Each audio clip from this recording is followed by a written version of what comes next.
Hi everyone, I hope you're doing well. If you don't already know who it is, the one and only, the true Alex J. We've got quite a lot of news to get through, so let's get through it.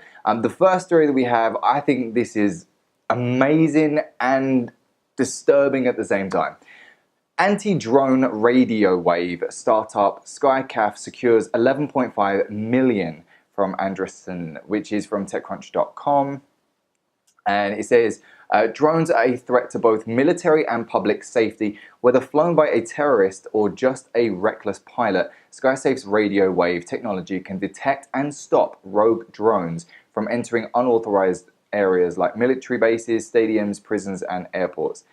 This is great in that way because it means you've got all this protection now where we didn't have it before. So now, you know, you can't have, like, there were stories where these drones would have drugs and they would fly over a prison and they would drop these drugs, right? And then the prisoners could grab it and they could disperse it and whatever. And it was very difficult for police officers to stop it because how do you stop a drone? And you don't know what it's carrying, you don't know when it's carrying it, you don't know what time.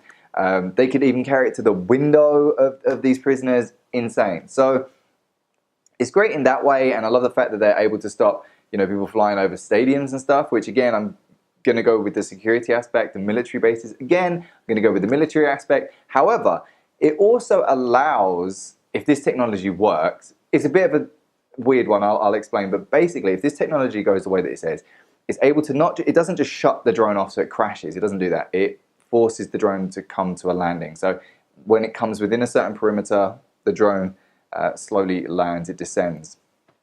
And they show a demo, and it does exactly that. It comes down gently. It's not, you know, not flying out of the air and whatever. However, it appears to only work, from my perspective, from what I've seen, it only works with a certain type of drone, firstly. And secondly, won't it take, because it has to send radio signals. That's what it's explaining. It sends a radio signal and tells it to sit, stop, sit.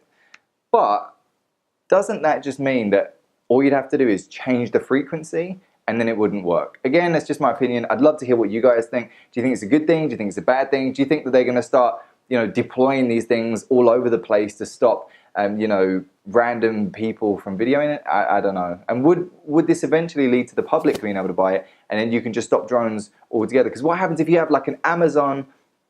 You know, the Amazon, they've got the drones. What happens if you've got an Amazon product being delivered to you and the drone just lands and the thieves just steal all of the products? I mean, there's so many weird situations I can see with this. But what's your opinion? Do you think it's a good thing? Do you think it's a bad thing? Just leave comments below. Tell me what you think. I'd love to hear from you guys. Moving on to the next story, we've got Snapchat.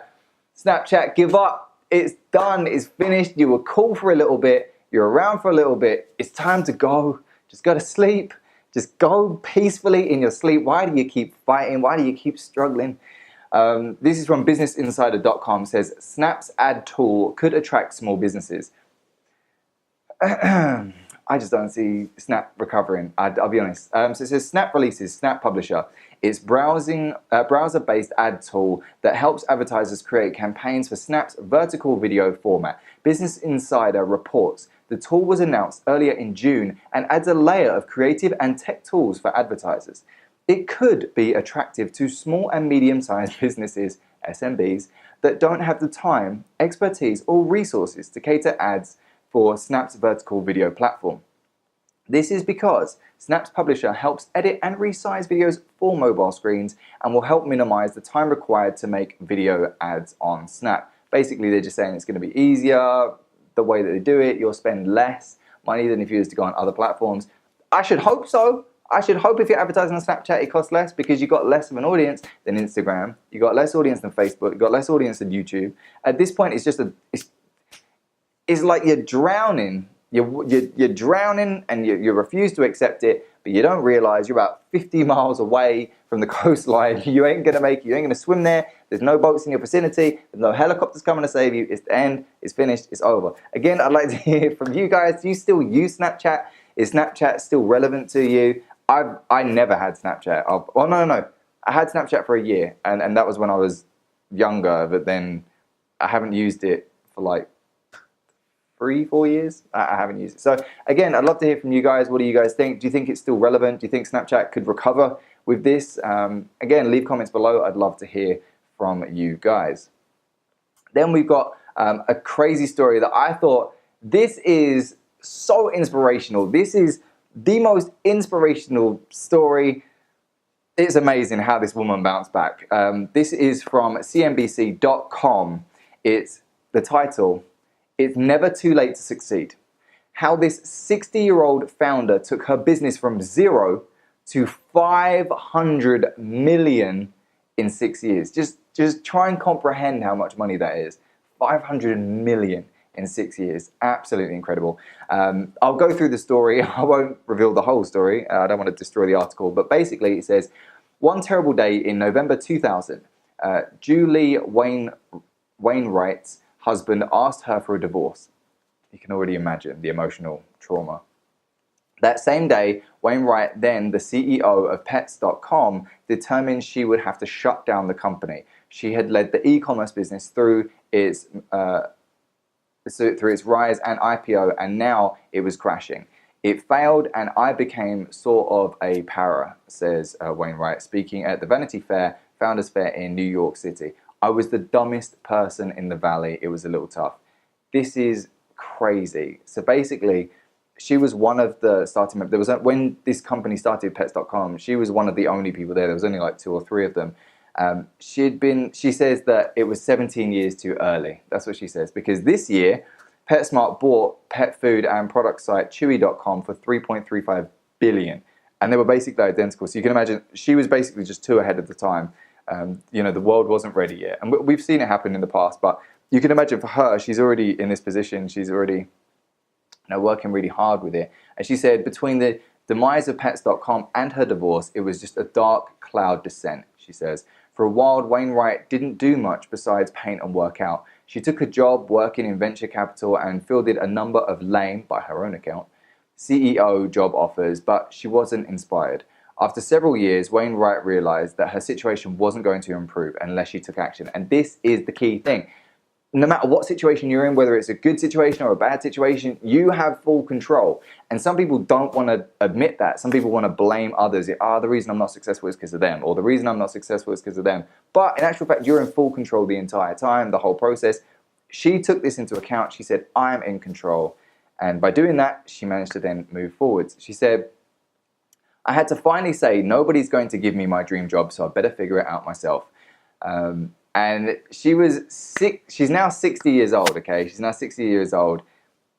So she only started 6 years ago, so she was already 54. So, she's quite late in the game. She's quite late in the game. She said, I'd never created my own business before. I'd always been a gun to hire, but I had to finally say, nobody's going to give me my dream job, dream job, so I better figure it out myself. And then what she came around was, she realized that there was a lot of people buying designer goods, but she wanted secondhand because it was too expensive. And a lot of her friends wanted secondhand stuff, but finding secondhand designer gear is very, very difficult. And she was saying that, if you was to go through eBay, there's so many knockoffs. Amazon, again, same problem. So what she did was she created her own business, and she said that she already had loads of designer stuff in her own wardrobe. She had 60 that she could resell. She already had 60 designer things that she could sell herself. So she put those out and started selling them. She then has a person go and verify the authenticity to make sure it's real, and then they put it onto her website. And her website's called The Real Real. That's really the name, The Real Real. It's a secondhand luxury marketplace website. That June, she started shipping the first purchases. And in the first year, The Real Real did 10 million in sales. That's insane. She's now obviously quite a little bit older, but this year she's looking at doing 500 million. She's got 950 employees. Just try and comprehend that. This is the first time she'd gone into business on her own, and she managed to start her own business just of a concept, and she'd managed to do a company in 6 years do 500 million. That's unheard of. That is unheard of. So if you need inspiration today and you need motivation to start your own business, and you're like, I've never started my own business before, I'm not sure, I don't know if it's something I can do. I'm telling you, I don't care how old you are, it's something that you can do. It is possible. You just got to put the work in, because this woman, she clearly already had a business mind. Don't get me wrong, she already had a business mind. She'd been a director before, so she kind of knew, how companies work and how to market. But this is an incredible story nonetheless. So, wow, absolutely wow. So again, if you need inspiration, this is, when I read that, I was inspired, okay? I was absolutely mind blown. So what I want to do with you guys, I really want to hear your feedback from you guys. What do you think about this anti-drone stuff? Do you think it's a good thing? Do you think it's a bad thing? Leave comments below. Again, I'd love to hear from you. What do you think about Snapchat's new ad tool? Do you think it's going to be beneficial? Is Snapchat still relevant? Do you think Snapchat's going to continue to survive, or do you think it's just a dying ship and they're kind of all just struggling around? And what do you think about the 60-year-old lady who's going to do 500 million this year? Does it inspire you? What are your thoughts? Is there something that was going through your head when I was telling you that story? Again, I'd love to hear from you guys. Make sure to leave your comments below. Make sure to hit that subscribe button and turn the notifications on so that you're always up with the latest entrepreneur news, tips, and advice. Also, make sure to press that thumbs up button if you enjoyed the video and share it if you haven't already. Also, you can follow me on facebook.com/thetruealexj. You can find me also on instagram.com/alexj020. Look forward to speaking to you guys again soon, but in the meantime, peace.